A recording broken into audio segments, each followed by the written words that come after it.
మానేరు నదిపై బ్రిడ్జి ఏర్పాటు చేయాలని డిమాండ్ చేస్తూ గన్నేరువరం, ఇల్లంతగుంట, బెజ్జంకి గ్రామాల ప్రజలు ఈరోజు కరీంనగర్ జిల్లా కలెక్టరేట్ ముందు నిరసన దీక్ష చేపట్టడం జరిగింది. మానేరు నది ఏర్పడుతున్నప్పుడు ముంపుకు గురయ్యేటువంటి గ్రామాల ప్రజలు మానేరు నది నిర్మాణం కోసం ఆస్తులను, వారి యొక్క భూములను దానం చేయడం జరిగింది. మానేరు నది నిర్మాణం అనంతరం ఆ చుట్టుపక్కల గ్రామాల ప్రజలు అభివృద్ధి చెందుతారని ఆశించినప్పటికీ కూడా జిల్లా కేంద్రానికి కూతవేటు దూరంలో ఉన్నటువంటి గ్రామాలు అభివృద్ధికి నోచుకోకుండా దూరంగా ఉన్నటువంటి సందర్భం ఉన్నది. మానేరు నదికి చుట్టుపక్కల గ్రామాలు వ్యవసాయ ఉత్పత్తులను, కూరగాయలను, పాలను ఉత్పత్తి చేసి జిల్లా కేంద్రానికి తీసుకొస్తూ ఉంటారు. ఆ ప్రాంతం నుంచి విద్యార్థులు చదువుకోవడానికి జిల్లా కేంద్రానికి వస్తూ ఉంటారు. కరీంనగర్ జిల్లా కేంద్రం నుంచి ఆయా గ్రామాలకు రోడ్డు మార్గం ద్వారా వెళ్లేందుకు 40 కిలోమీటర్ల నుంచి 60 కిలోమీటర్లు ప్రయాణం చేయాల్సి వస్తుంది. కంటికి దగ్గరగా కనబడేటువంటి జిల్లా కేంద్రానికి దగ్గరలో కనిపిస్తున్నటువంటి గ్రామాలు 40 నుంచి 60 కిలోమీటర్లు ప్రయాణం చేసి అభివృద్ధికి నోచుకోకుండా ఉన్నారనేటువంటి విషయాన్ని సందర్భంగా తెలియజేస్తా ఉన్నాము. మానేరు నదిపై బ్రిడ్జి ఏర్పాటు చేయడం వల్ల ఈ 3 మండలాల గ్రామాల ప్రజలకు అభివృద్ధికి నోచుకునేటువంటి అవకాశం ఉంటుంది. గతంలో చేసినటువంటి ఉద్యమానికి స్పందించినటువంటి ప్రభుత్వం బ్రిడ్జి ఏర్పాటు చేస్తానని ప్రకటించినప్పటికీ ఆ బ్రిడ్జి నిర్మాణాన్ని ఎలుగందల నుంచి చేపట్టేందుకు ప్రతిపాదనలు చేపడుతున్నట్టు సమాచారం ఉన్నది. ప్రజలకు ఉపయోగకరంగా లేనటువంటి ఏ నిర్మాణం చేపట్టినా అది ప్రజాధనం దుర్వినియోగమే అనేటువంటి విషయాన్ని సందర్భంగా తెలియజేస్తా ఉన్నాము. డిమాండ్ ఉన్న విధంగా మైలారం మైసమ్మ గుట్ట నుంచి కరీంనగర్ వరకు బ్రిడ్జి నిర్మాణం చేపట్టాలని, లేనిచో బ్రిడ్జి నిర్మాణాన్ని అడ్డుకుంటున్నటువంటి రోడ్డు మ్యాప్ను మారుస్తున్నటువంటి ఎంపీ ఎమ్మెల్యేల ఇండ్లను ముట్టడిస్తామని ఈ సందర్భంగా హెచ్చరిస్తా ఉన్నాము. బ్రిడ్జి నిర్మాణం అయ్యేంత వరకు కూడా మా పోరాటాన్ని ఆపమని తెలియజేస్తా ఉన్నాము. చక్కనపల్లి గణేష్, అడ్వకేట్. నా పేరు బామల రవీందర్, బ్రిడ్జి జేఏసీ మెంబర్ను. నేను ఒక 4 విషయాలు చెప్పదలుచుకున్నా. కరీంనగర్ నుండి ఎమ్లాడకు ఓనికి 3 కిలోమీటర్ల తేడా కోసం బ్రిడ్జి కట్టినారు. దాన్ని ఏ నాయకుడు కానీ ఏ ప్రజాప్రతినిధి కానీ అడగలేరు, కానీ కట్టినందుకు సంతోషమే. అదేవిధంగా కేబుల్ బ్రిడ్జి కట్టారు వరంగల్ ఓనికి 2 కిలోమీటర్ల తేడానే, కోట్లు పెట్టి కట్టారు.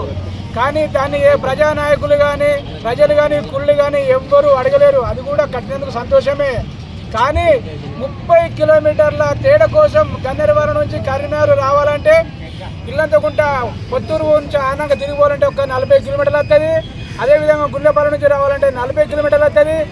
ఈ యొక్క బ్రిడ్జి కట్టినాడు గన్నేరువరం నుండి డైరెక్ట్ కరీంనగర్ బ్రిడ్జి, మైసమ్మగుట్ట నుండి కరీంనగర్ పద్మనగర్ వారికి బ్రిడ్జి కట్టినట్టయితే 10 కిలోమీటర్ల దూరమే వస్తుంది. 30 కిలోమీటర్ల తేడా ఉన్నది. కానీ 2 కిలోమీటర్ల కోసం బ్రిడ్జి కట్టారు, 3 కిలోమీటర్ల తేడా కోసం బ్రిడ్జి కట్టారు.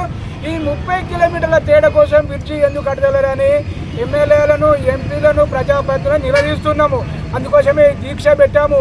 వాళ్ళు ఏంటంటే గతంలో ఎన్నికల ముందు ఎన్నో మాటలు చెప్పారు, మేము ఎన్నో పోరాటం, ఆ పోరాటాల ఫలితంగా వాళ్ళు హామీ ఇచ్చారు. హామీకి తలవొక్కి, ఆ పోరాటాలకు తలవొక్కి బ్రిడ్జి శాంక్షన్ చేశారు 77 కోట్లతోటి. ఆ బ్రిడ్జి కరీంనగర్ గన్నేరువరం కాకుండా దాన్ని కుట్రదారులు, రాజకీయ నాయకులు, ప్రజాప్రతినిధులు దాన్ని ఎలుగందల వైపు మలిపిరు. ఎలుగందల వైపు మలిపినట్టయితే, ఎలుగందల వైపు బ్రిడ్జి వేసినట్టయితే క్వారీ గ్రానైట్ వ్యాపారస్తుల ప్రయోజనాల కోసం, అదేవిధంగా క్వారీ లారీలు, ఫ్యాక్టరీ లారీలు నిరంతరం గ్రామాల మధ్యలోకి పోతాయి. రోజుకు ఒక మనిషి చచ్చిపోయినా కానీ ఆ మనిషిని మేము పొందబెట్టుకోవాలి. అదేవిధంగా ఆ మనుషులకు గోరీలు కట్టుకోవాలి. ఆ బ్రిడ్జి ఆ సావులకు, ఆ గోరీలకే పనిచేస్తారు తప్ప మాకు ఎలాంటి ఉపయోగం లేదు. ఈ కరీంనగర్ నుండి డైరెక్ట్ మైసమ్మ గుట్ట వరకు గన్నవరం వేసినట్టయితే 3 మండలాల గ్రామ ప్రజలు 120 గ్రామాలకు ఉపయోగపడుతుంది. 3 మండలాల ప్రజలకు ఉపయోగపడుతుంది. మేము ఈ ప్రజల ముఖంగా, ఈ మీడియా ముఖంగా మేము హెచ్చరిస్తున్నాం. కరీంనగర్ నుండి గన్నవరం బ్రిడ్జి అయ్యేనట్టయితే నిరంతరం పోరాటం చేసి ఈ యొక్క ఎమ్మెల్యేని కానీ, ఎంపీలను కానీ, ప్రజాప్రతినిధులు కానీ మండలాలకు, గ్రామాలకు రానివ్వకుండా అడ్డుకుంటామని బామల రవీందర్గా ఈ జేఏసీ తరఫున హెచ్చరిస్తున్నాం. మేము bridge JAC chairman. Laurel school నుండి మైసమ్మ కూడా కావాలని 15 సంవత్సరాల పోరాటం చేస్తున్నాం. ఆ ప్రాంతం నుండి 1000 ఎకరాలు ఇచ్చిన ఆ ప్రాంతం నుండి మాకు విద్యకు వైద్యం దూరం అవుతుంది. గన్నేరువరం, బెజ్జంకి, ఇల్లంతకుంట మాకు మైసమ్మ గుట్ట నుండి వేస్తా అని గౌరవ ఎంపీ గారు, గౌరవ ఎమ్మెల్యే గారు హామీ ఇచ్చినారు. ఇప్పుడు తీర టైంకు నిధులు శాంక్షన్ అయినాక వాళ్ళ ఫామ్ హౌస్ల కొరకు, వాళ్ళ గైనెట్ కొరకు, వాళ్ళ భూముల కొరకు ఎలుగందల ప్రభావం పెట్టారు. అది ఏమాత్రం ఉపయోగపడది. అది వెంటనే క్యాన్సల్ చేసి మైసమ్మ గుట్ట నుంచి పెడితేనే ఒప్పుకుంటాం, లేకపోతే మీకు తగిన గుణపాఠం చెప్తాము. మైసమ్మ గుట్ట నుండి వేస్తాను మీరే హామీ ఇచ్చారు, మళ్ళీ మీరే అక్కడికి వేస్తా అంటే మేము ఒప్పుకోము. ఎందుకు అంటే మాకు ఎలక్షన్ టైంలో వచ్చి కూడా మేము ఈయనంగా వేస్తామంటేనే మీకు ఓట్లు వేసినాం, లేకపోతే మేము ఓట్లు వేయకుంటే ఇంకోళ్ళు గెలిపించుకుంటే వాళ్ళు కూడా మాకు ఈయనంగా పిచ్చేస్తారు. మీరు మాట మనుషులు కాదు, గౌరవ ఎమ్మెల్యే గారు, గౌరవ ఎంపీ గారు. మాకు మళ్ళీ ఇంకొకటి ఎన్నో వేల కోట్లు, 100 కోట్లు అయితే అని చెప్పి కేవలం 295 కోట్లు అవుతున్నాయి బ్రిడ్జికి, రోడ్డుకు. అందుకే ప్రభుత్వం నిర్ణయం పెట్టాలి. గౌరవ ఎంపీ గారు 300 కోట్లు కేటాయిస్తా అన్నారు, సంజయ్ అన్న గారు మీరు 300 కోట్లు కేటాయిస్తా అన్నారు. గౌరవ ఎమ్మెల్యే గారు కూడా 300 కోట్లు మేము తెప్పిస్తాం, మీకు ఈనంగా బ్రిడ్జ్ చేస్తా ఉన్నారు. మాకు మైసమ్మ కూడా ఉండే బ్రిడ్జ్ వేయాలి, లేకపోతే మేము ఏ నుంచి చేసినా అడ్డుకుంటాం. మాకేం పని చేయాలి, మళ్ళీ సేమ్ అయిపోతుంది. రాదు అది ఎన్నో దూరం అవుతుంది, లాంగ్ అవుతుంది. మైసమ్మ కుటుంబం అయితేనే మాకు ఉపయోగం. 3 మంది మా శిలపురాన్ని ఎవరు దారికి ఎక్కలేరు. మా శిలపురం అంటే నిల్వ లేకుండా అయిపోయింది. సర్పంచులు అంతే, వార్డు మెంబర్లు అంతే, ఎవరే కానీ మా శిలపురం నిల్వ చేస్తలేరు. అయ్యా మరి ఆ పాతియేటు మైసమ్మ కట్టు నుంచి మానేరు నుంచి మైసమ్మ కట్టు నుంచి మనకు బ్రిడ్జి కావాలి.